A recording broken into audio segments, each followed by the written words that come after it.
এভাবে পুলিশ চলতে পারে না। কতটা দায় এড়ালে তবে পুলিশ বলা যায়, এই কথাটাকে এখন কিন্তু আর কথার কথা মনে হচ্ছে না। আগে জানতাম পুলিশ ও লোকাল ট্রেন কদাচ সময়মতো আসে, কিন্তু দেখা যাচ্ছে পুলিশ সময়মতো এখন আর কদাচও আসছে না। বহু স্থান পুলিশ শূন্য। অনেক ব্যস্ত রাজপথেও পুলিশ নেই। আল্লাহর নামে চলিলাম পদ্ধতিতে ট্রাফিক ব্যবস্থা চলছে। ভ্রাম্যমাণ দোকানে সবজি বিক্রি করা এক লোক সেদিন বলছিলেন, আমার ভ্যানের ব্যাটারিটা লয়াকে দেয় জানি ভাগছে। ওর ভাগ্য ভালো যে ধরা পড়ে নাই।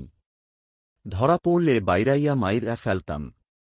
কারণ পুলিশ মুলিশ নাই, মোকদ্দমা ওইত না। তার মানে জনগণের মনে ঢুকে গেছে, দেশে অনেক জায়গায় এখন কার্যত থানা পুলিশ নেই, টহল পুলিশ নেই। ছাত্র আন্দোলনের সময় গুলি চালানোর জের ধরে পাবলিক পুলিশকে আগের মতো সমীহ করে না। তারা পুলিশের কথা আগের মতো শুনতে চায় না। পাবলিক এখন আইন মতো চলার বদলে নিজেদের মনমতো চলতে চাচ্ছে। সারা দেশের এখনকার উন্মুক্ত গোপনীয় বিষয় হল, পুলিশের চেইন অফ কমান্ড কাজ করছে না। পুরো কমান্ড ভেঙে পড়েছে।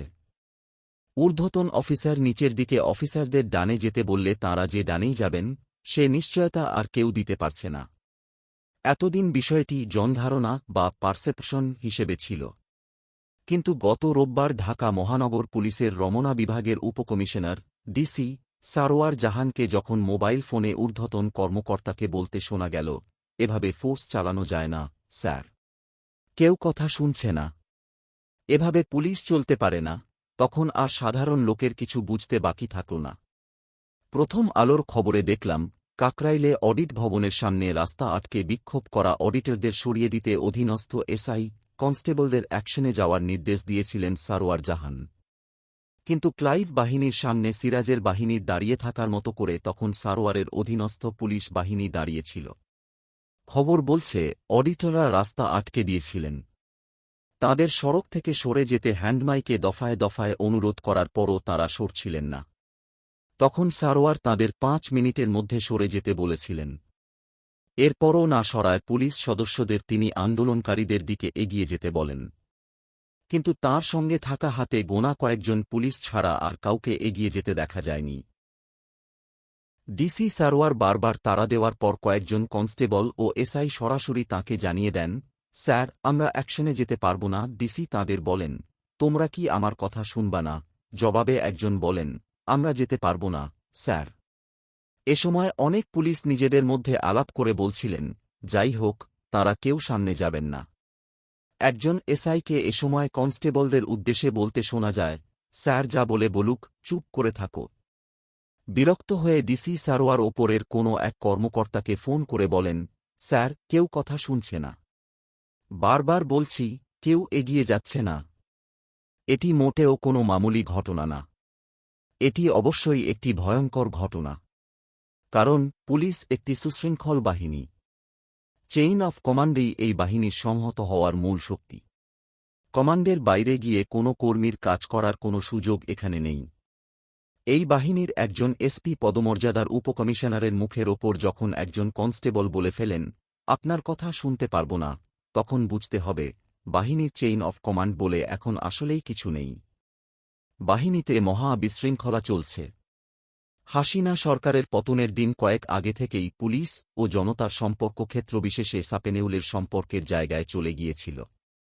ওই সময় পুলিশের গুলিতে কয়েক হাজার লোক হতাহত হয়েছে। আন্দোলনকারীদের হাতে পুলিশেরও বহু সদস্য হতাহত হয়েছেন। জনগণের সঙ্গে পুলিশের তখন যে শত্রুতার সম্পর্ক দাঁড়িয়েছিল, তা এখনও স্বাভাবিক হয়নি। বাস্তবতা হল, পুলিশ এখনও সাধারণ মানুষের কাছে সহজভাবে হাজির হতে পারছে না। তাদের মনে আশঙ্কা রয়ে গেছে, সাধারণ মানুষ আর তাদের সমীহ করছে না। এই অনুভূতি যে কোনো আন্দোলনকারীদের ছত্রভঙ্গ করতে যাওয়ার ক্ষেত্রে তাদের সামনে মানসিকভাবে বাধা হয়ে দাঁড়াতে পারে।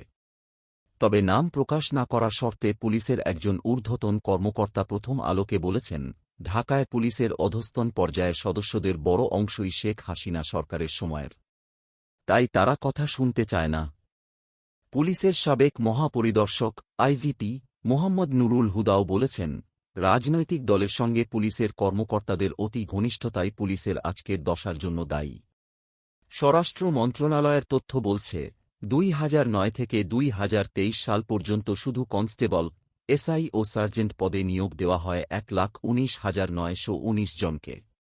বিশ্লেষকেরা বলছেন, ক্ষমতাচ্যুত আওয়ামী লীগ সরকারের 1.5 দশকে তাদের ব্যবহার করা হয়েছে ক্ষমতা টিকিয়ে রাখার হাতিয়ার হিসেবে।